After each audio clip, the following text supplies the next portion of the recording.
जय हिंद दोस्तों। मैं शशांक तिवारी और स्वागत है आपका मध्य प्रदेश मंथन पर। जैसा कि आपको हमेशा की तरह हमारे बताने से पहले ही पता चल जाता है कि आज चर्चा हम किस विषय पर करने वाले हैं, लेकिन फिर भी हम आपको बताना चाहेंगे कि आज हम बात मध्य प्रदेश में बने अब तक के सभी राज्यपालों के बारे में करेंगे जिनसे संबंधित प्रश्न मध्य प्रदेश की विभिन्न प्रतियोगी परीक्षाओं में पूछे जाते हैं। अब दोस्तों, अब अगर जिक्र राज्यपाल का हुआ है तो थोड़ा सा जानकारी राज्यपाल के विषय में एकदम आसान भाषा में हम आपको देना चाहेंगे। दोस्तों, राज्यपाल राज्य के संरक्षक और मार्गदर्शक के रूप में कार्य करते हैं और देश के संघात्मक ढांचे में महत्वपूर्ण भूमिका निभाते हैं, जिनके पद, कार्य व शक्तियों का उल्लेख भारतीय संविधान के भाग 6 के अनुच्छेद 152 से 237 तक में किया गया है। प्रत्येक राज्य के राज्यपाल की नियुक्ति देश के केंद्रीय मंत्रिमंडल के सिफारिश पर राष्ट्रपति के द्वारा 5 वर्ष के लिए की जाती है। राज्यपाल राज्य के औपचारिक प्रमुख होते हैं और राज्य की सभी कार्यवाही उन्हीं के नाम पर की जाती है तथा यह राज्य के मुख्यमंत्री की सलाह से कार्य करते हैं। तो आइए दोस्तों, अब हम आगे बढ़ते हैं और देखते हैं मध्य प्रदेश के गठन से लेकर अब तक मनोनीत सभी राज्यपालों को, जिनमें प्रदेश के राज्यपाल के रूप में पहला नाम आता है प्रखर गांधीवादी और देश के जाने माने स्वतंत्रता सेनानी श्री पट्टाभी सीतारमैया का। श्री पट्टाभी सीतारमैया का जन्म 24 नवंबर 1880 को आंध्र प्रदेश के नेल्लूर तालुका में होता है और मध्य प्रदेश के राज्यपाल के रूप में इनका कार्यकाल 1 नवंबर 1956 से 13 जून 1956 तक रहता है। थोड़ा सा अगर हम इनकी पृष्ठभूमि की बात करें तो पट्टाभी सीतारमैया एक भारतीय स्वतंत्रता सेनानी, गांधीवादी और पत्रकार थे। इसके साथ ही यह महात्मा गांधी की प्रमुख सहयोगियों में से एक थे। श्री पट्टाभी सीतारमैया दक्षिण भारत में स्वतंत्रता आंदोलन के प्रचार प्रसार में महत्वपूर्ण भूमिका निभाए थे। इसके साथ ही 1948 में जयपुर में कांग्रेस का एक अधिवेशन होता है, जिसका अध्यक्ष भी श्री पट्टाभी सीतारमैया को बनाया जाता है और पट्टाभी सीतारमैया ने भारतीय राष्ट्रीय कांग्रेस के इतिहास को भी लिखा है। श्री पट्टाभी सीतारमैया एक प्रमुख लेखक भी थे। तो आइए एक नज़र हम इनकी प्रमुख पुस्तकों के देखते हैं। तो पट्टाभी सीतारमैया की पहली पुस्तक थी इंडियन नेशनल कांग्रेस, दूसरी पुस्तक थी 60 ईयर्स ऑफ कांग्रेस, तीसरी पुस्तक थी फेदर्स एंड स्टोन्स, चौथी पुस्तक थी नेशनल एजुकेशन, पांचवी पुस्तक थी इंडियन नेशनलिज्म, छठवीं पुस्तक थी redistribution of privileges on a language basis. तो दोस्तों, यह थी पट्टाभी सीतारमैया की कुछ प्रमुख पुस्तकें। दोस्तों, यहाँ पास हम आपको स्पष्ट तौर पे बताना चाहेंगे कि राज्यपाल में आपको 3 चीज़ें महत्वपूर्ण से ध्यान में रखनी है। पहला तो राज्यपाल का नाम, दूसरा राज्यपाल का क्रम और तीसरा राज्यपाल का कार्यकाल। यहाँ पास प्रश्न पूछे जाने की संभावना इन्हीं 3 बिंदुओं पर रहती है। पहला तो प्रश्न इस प्रकार से पूछा जा सकता है, आपको 4 ऑप्शन दे दिए जाएंगे और पूछ लिया जाएगा उपरोक्त में से कौन मध्य प्रदेश के राज्यपाल हैं, या कि फिर ऐसा पूछा जा सकता है उपरोक्त 4 में से मध्य प्रदेश के कौन राज्यपाल नहीं रहे हैं। दूसरा इस प्रकार भी पूछा जा सकता है कि यह किस क्रम के राज्यपाल रहे हैं, या कि मध्य प्रदेश के 5वें क्रम, मध्य प्रदेश के 20वें क्रम, 19वें क्रम के राज्यपाल कौन रहे हैं। और तीसरा इस प्रकार से भी प्रश्न पूछा जा सकता है कि इस वर्ष से लेकर इस वर्ष के बीच मध्य प्रदेश के राज्यपाल कौन रहे हैं। तो दोस्तों, आप प्रमुख तौर पे इन 3 बिंदुओं पर विशेष ध्यान दीजिएगा, जिनसे प्रश्न पूछे जाने की संभावना बनी रहती है। तो आइए दोस्तों, हम आगे बढ़ते हैं और इसी क्रम में मध्य प्रदेश के दूसरे राज्यपाल के रूप में मनोनीत किया जाता है श्री हरिविनायक पाटस्कर जी को। श्री हरिविनायक पाटस्कर जी का जन्म 15 मई 1892 को महाराष्ट्र में होता है और मध्य प्रदेश के राज्यपाल के रूप में इनका कार्यकाल 14 जून 1957 से 10 फरवरी 1965 तक रहता है। थोड़ा सा इनकी पृष्ठभूमि को हम देखते हैं तो श्री हरिविनायक पाटस्कर जी का नाम प्रसिद्ध भारतीय राजनीतिज्ञ व देश के नामी वकीलों की श्रेणी में रखा जाता है। इसके साथ ही यह भारतीय संविधान के सभा के सदस्य भी रहे हैं। दोस्तों, यह मध्य प्रदेश के राज्यपाल के रूप में इनका सबसे लंबा कार्यकाल रहा है। यह एक महत्वपूर्ण बिंदु है प्रतियोगी परीक्षाओं के लिए। तो दोस्तों, हम थोड़ा सा आगे बढ़ते हैं और इनके बाद प्रदेश के राज्यपाल के रूप में अगला नाम आता है श्री केसी रेड्डी जी का, कर्नाटका से आते हैं और इनका जन्म होता है 4 मई 1902 को कर्नाटक के ही कोलार जिले में। और प्रदेश के राज्यपाल के रूप में इनका कार्यकाल चलता है 11 फरवरी 1965 से 2 फरवरी 1966 तक।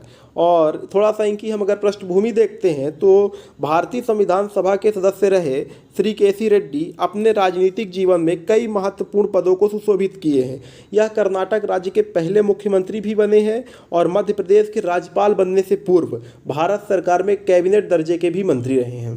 तो दोस्तों हम आगे बढ़ते हैं और चौथे क्रम में मध्य प्रदेश के राज्यपाल के रूप में आते हैं जस्टिस पीवी दीक्षित, जिनका जन्म 19 मार्च 1907 को होता है और राज्यपाल के रूप में इनका कार्यकाल 3 फरवरी 1966 से 9 फरवरी 1966 तक चलता है। यह कार्यवाहक राज्यपाल के रूप भूमिका में मध्य प्रदेश में रहते हैं। और थोड़ा सा अगर इनकी पृष्ठभूमि अगर हम देखते हैं तो यह मध्य प्रदेश वे उच्च न्यायालय के वर्ष 1959 से 1969 तक मुख्य न्यायाधीश भी रहे हैं।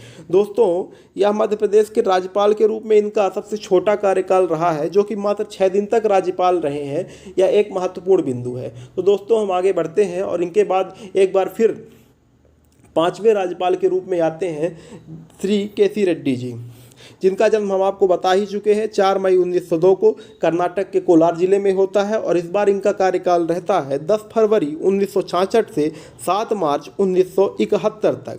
इनके बाद राज्यपाल मनोनीत किया जाता है मध्य प्रदेश का श्री सत्यनारायण सिन्हा जी को, जिनका जन्म 9 जुलाई 1900 को जिला दरभंगा बिहार में होता है, जिनका कार्यकाल 9 मार्च 1971 से 13 नवंबर 1977 तक चलता है। अगर हम इनकी पृष्ठभूमि को देखते हैं तो यह स्वतंत्रता आंदोलन के सदस्य रहे हैं और बिहार विधानसभा परिषद के सदस्य भी निर्वाचित हुए हैं और कई बार लोकसभा के लिए भी निर्वाचित हुए हैं और भारत सरकार में कैबिनेट दर्जे के मंत्री भी रहे हैं।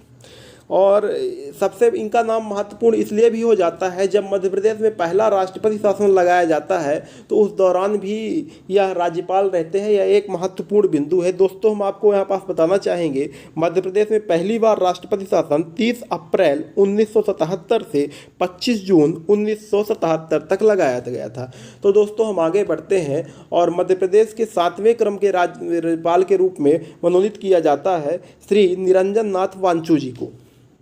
दोस्तों इनका जन्म 1 मई 1910 को मध्य प्रदेश के सतना जिले में होता है। यह एक महत्वपूर्ण बिंदु है क्योंकि इनका जन्म स्थान भी मध्य प्रदेश के सतना जिले में ही है। इनसे प्रश्न पूछे जाने की संभावना बनती है या पूछी जाने की संभावना रहती है। जिनका कार्यकाल 14 नवंबर 1977 से 16 अगस्त 1978 तक रहता है।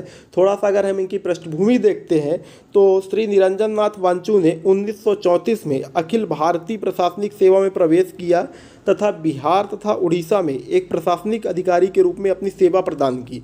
इसके साथ ही वह केरल के भी राज्यपाल रहे हैं। मध्य प्रदेश के साथ साथ ये केरल के भी राज्यपाल रहे हैं। तो दोस्तों राज्यपाल के क्रम में हम आगे बढ़ते हैं और 8वां नाम आता है श्री चेप्पुदिराव मुथाना पूनाचा का, जिनका जन्म 16 सितंबर 1910 को होता है और प्रदेश के राज्यपाल के रूप में इनका कार्यकाल 17 अगस्त 1978 से 29 अप्रैल 1980 तक चलता है। थोड़ा सा अगर हम इनकी पृष्ठभूमि देखते हैं तो स्वतंत्रता आंदोलन के सदस्य रहने के साथ यह भारतीय संविधान सभा के भी सदस्य थे। इसके साथ ही यह कई बार लोकसभा और राज्यसभा के लिए निर्वाचित हुए तथा भारत सरकार में कैबिनेट मंत्री भी रहे हैं। दोस्तों इनका नाम महत्वपूर्ण इसलिए भी हो जाता है क्योंकि जब यह राज्यपाल रहते हैं उसी दौरान मध्य प्रदेश में दूसरी बार राष्ट्रपति शासन लगा दिया जाता है। अक्सर प्रतियोगी परीक्षाओं में पूछा जाता है कि जब मध्य प्रदेश में दूसरी बार राष्ट्रपति शासन लगाया गया या पहली बार राष्ट्रपति शासन लगाया गया तो उस वक्त प्रदेश के राज्यपाल कौन थे, इसलिए इनका नाम महत्वपूर्ण हो जाता है। यहाँ पास हम आपको जानकारी देना चाहेंगे कि मध्य प्रदेश में दूसरी बार राष्ट्रपति शासन 18 फरवरी 1980 से 8 जून 1980 तक लगाया गया था। तो चलिए दोस्तों हम आगे बढ़ते हैं और मध्य प्रदेश का अगला राज्यपाल मनोनीत किया जाता है श्री भागवत दयाल शर्मा जी को, जिनका जन्म 28 जनवरी 1918 को हरियाणा के रोहतक जिले में होता है और प्रदेश के राज्यपाल के रूप में इनका कार्यकाल 30 अप्रैल 1980 से 25 मई 1981 तक रहता है। थोड़ा सा इनकी पृष्ठभूमि हम आपको बताना चाहेंगे। पंडित जी के नाम से प्रसिद्ध श्री भगवत दयाल शर्मा का जीवन उपलब्धियों से भरा रहा। यह हरियाणा राज्य के पहले मुख्यमंत्री बने। इसके बाद यह लोकसभा तथा राज्यसभा के लिए भी निर्वाचित हुए तथा बाद में उड़ीसा के राज्यपाल के रूप में भी अपनी सेवाएं प्रदान किए। तो दोस्तों हम आगे बढ़ते हैं और मध्य प्रदेश के 10वें राज्यपाल बनते हैं जस्टिस श्री गुरु प्रसन्न सिंह जी, जिनका जन्म 3 जनवरी 1922 को मध्य प्रदेश के रीवा जिले में होता है और इनका कार्यकाल रहता है 26 मई 1981 से 9 जुलाई 1981 तक। यह कार्यवाहक राज्यपाल की भूमिका में थे दोस्तों। और यह पृष्ठभूमि के रूप में हम आपको बताना चाहेंगे कि यह मध्य प्रदेश उच्च न्यायालय के मुख्य न्यायाधीश भी रहे हैं उस दौरान। और हम आगे बढ़ते हैं तो 11वें राज्यपाल के रूप में एक बार फिर नाम आता है श्री भगवत दयाल शर्मा जी का, जिनका जन्म 28 जनवरी 1918 को हरियाणा के रोहतक जिले में होता है और इस बार इनका कार्यकाल रहता है 10 जुलाई 1981 से 20 सितंबर 1983 तक। तो चलिए दोस्तों हम आगे बढ़ते हैं और 12वें राज्यपाल के रूप में आते हैं जस्टिस श्री गुरु प्रसन्न सिंह जी, जिनका जन्म 3 जनवरी 1922 को मध्य प्रदेश के रीवा जिले में ही होता है और कार्यकाल रहता है इस बार 21 सितंबर 1983 से 7 अक्टूबर 1983 तक। यह कार्यवाहक राज्यपाल की भूमिका में थे और यह मध्य प्रदेश के 2 बार कार्यवाहक राज्यपाल बनकर अपनी सेवाएं प्रदान करते हैं। यह एक महत्वपूर्ण बिंदु है दोस्तों हम आगे बढ़ते हैं और 13वें राज्यपाल के रूप में नाम आता है श्री भगवत दयाल शर्मा जी का, जिनका जन्म हम आपको बता ही चुके हैं 28 जनवरी 1918 को हरियाणा के रोहतक में होता है और इस बार इनका कार्यकाल रहता है 8 अक्टूबर 1983 से 14 मई 1984 तक। तो चलिए हम दोस्तों एक कदम आगे बढ़ते हैं और मध्य प्रदेश का 14वां राज्यपाल मनोनीत किया जाता है प्रोफेसर के.एम. चांडी जी को, जिनका जन्म 6 अगस्त 1921 को केरल के कोट्टयम जिले में होता है और इनका राज्यपाल के रूप में कार्यकाल 15 मई 1984 से 30 दिसंबर 1987 तक रहता है। थोड़ा सा हम इनकी पृष्ठभूमि देखते हैं तो स्वतंत्रता संग्राम के सेनानी रहे के.एम. चांडी केरल में कांग्रेस पार्टी के कद्दावर नेताओं में से एक थे। इसके साथ ही यह गुजरात के राज्यपाल तथा पुडुचेरी के उपराज्यपाल भी रहे हैं। तो इनके पास दोस्तों हम आगे बढ़ते हैं और अगला नाम आता है राज्यपाल के रूप में जस्टिस श्री नारायण दत्त ओझा का, जो कि 15वें राज्यपाल बनते हैं प्रदेश के, जिनका जन्म 19 जनवरी 1926 को उत्तर प्रदेश के प्रतापगढ़ जिले में होता है, जिनका कार्यकाल 1 दिसंबर 1987 से 29 दिसंबर 1987 तक रहता है। यह कार्यवाहक राज्यपाल की भूमिका में थे और थोड़ा सा इनकी पृष्ठभूमि अगर हम बताना चाहें आपको तो यह मध्य प्रदेश उच्च न्यायालय के मुख्य न्यायाधीश रहे हैं और बाद में भारत के सुप्रीम कोर्ट के भी न्यायाधीश बनकर अपनी सेवाएं प्रदान किए हैं। तो चलिए दोस्तों हम आगे बढ़ते हैं और 16वें क्रम के राज्यपाल के रूप में वापसी होती है प्रोफेसर के.एम. चांडी जी की, जिनका जन्म 6 अगस्त 1921 को केरल के कोट्टयम जिले में होता है, जिनका कार्यकाल 30 दिसंबर 1987 से 30 मार्च 1989 तक चलता है। तो चलिए दोस्तों हम आगे बढ़ते हैं और 17वें क्रम के राज्यपाल के रूप में मनोनीत किया जाता है श्रीमती सरला ग्रोवर जी को, जो कि मध्य प्रदेश की पहली महिला राज्यपाल बनती है। यह एक महत्वपूर्ण बिंदु है। इनका जन्म 4 अक्टूबर 1927 को होता है और इनका कार्यकाल रहता है 31 मार्च 1989 से 6 फरवरी 1990 तक।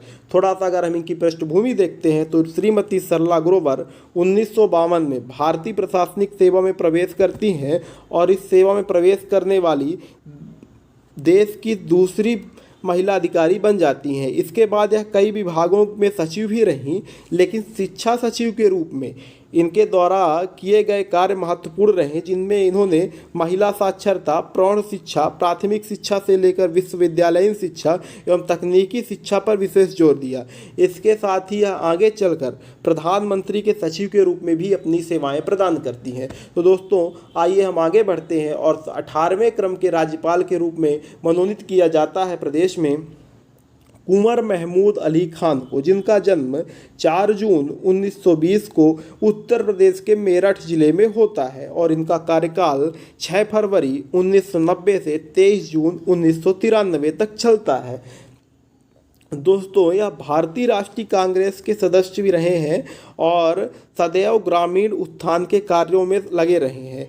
जीवन का अधिकांश समय इन्होंने पिछड़े ग्रामीणों, किसानों और में जागृति पैदा करने के कार्यों में व्यतीत किया। दोस्तों इनका नाम एक बार फिर महत्वपूर्ण हो जाता है क्योंकि इनके कार्यकाल के दौरान ही मध्य प्रदेश में तीसरी बार राष्ट्रपति शासन लगाया जाता है। यह एक महत्वपूर्ण बिंदु है और तीसरी बार राष्ट्रपति शासन का प्रदेश में समय रहता है 16 दिसंबर 1992 से 6 दिसंबर 1992 तक। तो चलिए दोस्तों थोड़ा सा हम आगे बढ़ते हैं और 19वें क्रम के राज्यपाल के रूप में नियुक्ति की जाती है श्री मोहम्मद शफी कुरैशी जी की, जिनका जन्म 24 नवंबर 1929 को श्रीनगर में होता है और इनका राज्यपाल के रूप में कार्यकाल रहता है 24 जून 1993 से 21 अप्रैल 1998 तक। दोस्तों मोहम्मद शफी कुरैशी जी जम्मू कश्मीर में कांग्रेस पार्टी के मजबूत नेताओं में से एक थे। यह जम्मू कश्मीर से ही कई बार लोकसभा और राज्यसभा के लिए भी निर्वाचित हुए हैं। वह भारत सरकार में कैबिनेट दर्जे के भी मंत्री रहे हैं। इसके साथ ही इन्होंने प्रदेश के राज्यपाल रहने के साथ साथ उत्तर प्रदेश, बिहार के राज्यपाल के रूप में भी अपनी सेवाएं प्रदान की हैं। तो चलिए दोस्तों राज्यपाल नामा में एक कदम हम आगे बढ़ते हैं और 20वें क्रम के राज्यपाल के रूप में आते हैं डॉक्टर भाई महावीर, जिनका जन्म 30 अक्टूबर 1922 को पाकिस्तान के लाहौर में होता है और राज्यपाल के रूप में इनका कार्यकाल 20 अप्रैल 1998 से 6 मई 2003 तक रहता है। दोस्तों यह राष्ट्रीय स्वयंसेवक संघ के प्रचारक रहे हैं और भारतीय जनता पार्टी के एक नेता थे तथा मध्य प्रदेश के राज्यपाल मनोनीत होने से पूर्व यह 2 बार राज्यसभा के सदस्य भी चुने गए हैं। तो आइए दोस्तों इनके बाद हम एक कदम आगे बढ़ते हैं और 21वें क्रम के राज्यपाल के रूप में मनोनीत किया जाता है श्री राम प्रकाश गुप्ता जी को, जिनका जन्म 26 अक्टूबर 1923 को उत्तर प्रदेश के झांसी जिले में होता है और राज्यपाल के रूप में इनका कार्यकाल 7 मई 2003 से 1 मई 2004 तक चलता है। थोड़ा सा इनकी हम पृष्ठभूमि आपको बताना चाहेंगे। राष्ट्रीय स्वयंसेवक संघ से राजनीतिक सफर की शुरुआत करने वाले श्री राम प्रकाश गुप्ता भारतीय जनता पार्टी के लोकप्रिय नेता थे। यह पहले उत्तर प्रदेश सरकार में मंत्री बने, फिर उप मुख्यमंत्री भी बनते हैं और इनका सौभाग्य ऐसा भी रहता है कि आगे चलकर उत्तर प्रदेश का मुख्यमंत्री बनने का भी गौरव इन्हीं मिलता है और अपनी मुख्यमंत्री बनकर अपनी सेवाएं भी प्रदान करते हैं उत्तर प्रदेश की जनता को। तो दोस्तों इनके बाद हम आगे बढ़ते हैं राज्यपाल नामा में और 22वें क्रम के राज्यपाल के रूप में नियुक्ति दी जाती है लेफ्टिनेंट जनरल कृष्ण मोहन सेठ जी को, जिनका जन्म 19 दिसंबर 1939 को उत्तर प्रदेश के प्रतापगढ़ जिले में होता है, जिसको इलाहाबाद के नाम से भी जाना जाता था। जिनका कार्यकाल 2 मई 2004 से 29 जून 2004 तक रहता है। दोस्तों हम यहाँ पास बताना चाहेंगे इन्हें मध्य प्रदेश के राज्यपाल के रूप में अतिरिक्त प्रभार सौंपा गया था। यह उस समय हमारे पड़ोसी राज्य छत्तीसगढ़ के राज्यपाल थे। थोड़ा सा इनकी हम पृष्ठभूमि बताना चाहेंगे आपको। भारतीय सेना में एक उत्कृष्ट अधिकारी के रूप में अपनी सेवाएं प्रदान करने वाले लेफ्टिनेंट जनरल कृष्ण मोहन सेठ अति विशिष्ट सेवा मेडल तथा परम विशिष्ट सेवा मेडल से सम्मानित हैं। इसके साथ ही इन्होंने छत्तीसगढ़, त्रिपुरा के राज्यपाल के रूप में भी अपनी सेवाएं प्रदान की हैं। तो चलिए दोस्तों इनके बाद हम एक कदम आगे बढ़ते हैं और 23वें क्रम के राज्यपाल के रूप में मनोनीत होते हैं श्री बलराम जाखड़ जी, जिनका जन्म 23 अगस्त 1923 को पंजाब के फिरोजपुर जिले में होता है और राज्यपाल के रूप में इनका कार्यकाल 30 जून 2004 से 29 जून 2009 तक रहता है। थोड़ा सा पृष्ठभूमि हम इनकी देखना चाहेंगे अगर, तो भारतीय राष्ट्रीय कांग्रेस से राजनीतिक सफर की शुरुआत करने वाले बलराम जाखड़ भारत सरकार में कैबिनेट मंत्री रहे हैं। इसके साथ ही यह पंजाब विधानसभा के सदस्य भी रहे हैं और यह स्वतंत्र भारत के एकमात्र ऐसे अध्यक्ष थे जिन्हें 7वीं तथा 8वीं 2 लोकसभाओं का पूर्णकालिक अध्यक्ष रहने का दुर्लभ सम्मान प्राप्त था। यह एक महत्वपूर्ण बिंदु है दोस्तों। यह लगातार 10 वर्ष लोकसभा के अध्यक्ष रहे हैं। जिससे प्रश्न पूछे जाने की संभावना रहती है, इसे आप ध्यान में रखिएगा। तो चलिए दोस्तों, इनके बाद हम आगे बढ़ते हैं और 24वें क्रम के राज्यपाल के रूप में प्रदेश में नियुक्ति दी जाती है श्री रामेश्वर ठाकुर जी को, जिनका जन्म 28 जुलाई 1927 को झारखंड में होता है और जिनका कार्यकाल रहता है राज्यपाल के रूप में 30 जून 2009 से 7 सितंबर 2011 तक। थोड़ा सा इनकी पृष्ठभूमि अगर हम देखें तो भारतीय राष्ट्रीय कांग्रेस के वरिष्ठ नेताओं में से एक रामेश्वर ठाकुर शिक्षा, उत्थान, समाज सेवा और ग्रामीण विकास जैसे कार्यों में सदैव संलग्न रहे। आदिवासियों, हरिजनों और अन्य सामाजिक रूप से पिछड़े वर्गों के कल्याणार्थ भी इन्होंने काफ़ी कार्य किया। इसके साथ ही इन्होंने प्रदेश के राज्यपाल रहने के साथ साथ यह उड़ीसा, कर्नाटक व आंध्र प्रदेश के राज्यपाल के रूप में भी अपनी सेवाएं प्रदान की। तो दोस्तों, इनके बाद हम आगे बढ़ते हैं और अगला नाम आता है श्री राम नरेश यादव जी का, जिनका जन्म 1 जुलाई 1928 को उत्तर प्रदेश के आजमगढ़ जिले में होता है और जिनका राज्यपाल के रूप में कार्यकाल 8 सितंबर 2011 से 7 सितंबर 2016 तक रहता है। दोस्तों, श्री यादव छात्र जीवन से ही समाजवादी आंदोलन में शामिल होकर अपने राजनीतिक एवं सामाजिक जीवन की शुरुआत की और आगे चलकर उत्तर प्रदेश के मुख्यमंत्री बने व 1-2 बार यह राज्यसभा के सदस्य भी चुने गए हैं। तो दोस्तों, हम आगे बढ़ते हैं और 26वें क्रम के राज्यपाल के रूप में प्रदेश में मनोनीत किया जाता है श्री OP कोहली जी को, जिनका जन्म 9 अगस्त 1935 को दिल्ली में होता है व कार्यकाल 8 सितंबर 2016 से 23 जनवरी 2018 तक रहता है। इन्हें अतिरिक्त प्रभार के रूप में मध्य प्रदेश के राज्यपाल की जिम्मेदारी मिलती है। थोड़ा सा इनकी पृष्ठभूमि अगर हम देखें तो भारतीय जनता पार्टी के लोकप्रिय नेता होने के साथ श्री कोहली एक अच्छे लेखक भी हैं और यह राज्यसभा के सदस्य भी निर्वाचित हुए और बाद में गुजरात के राज्यपाल भी मनोनीत किए गए थे। इन्हें अतिरिक्त प्रभार के रूप में मध्य प्रदेश के राज्यपाल की जिम्मेदारी सौंपी गई थी। दोस्तों, इनके बाद हम आगे बढ़ते हैं और अगला नाम आता है श्रीमती आनंदीबेन पटेल का, जो कि मध्य प्रदेश की दूसरी महिला राज्यपाल बन जाती हैं, जिनका जन्म 21 नवंबर 1941 को गुजरात में होता है, जिनका कार्यकाल 23 जनवरी 2018 से 29 जुलाई 2019 तक चलता है। इनकी अगर पृष्ठभूमि हम आपको बताना चाहें तो श्री आनंदीबेन पटेल एक तेज तर्रार, सख्त और कुशल प्रशासक हैं। सख्त नेतृत्व के लिए इन्हें गुजरात की आयरन लेडी की संज्ञा भी मिली हुई है। इसके साथ ही यह गुजरात की पहली महिला मुख्यमंत्री भी रही हैं।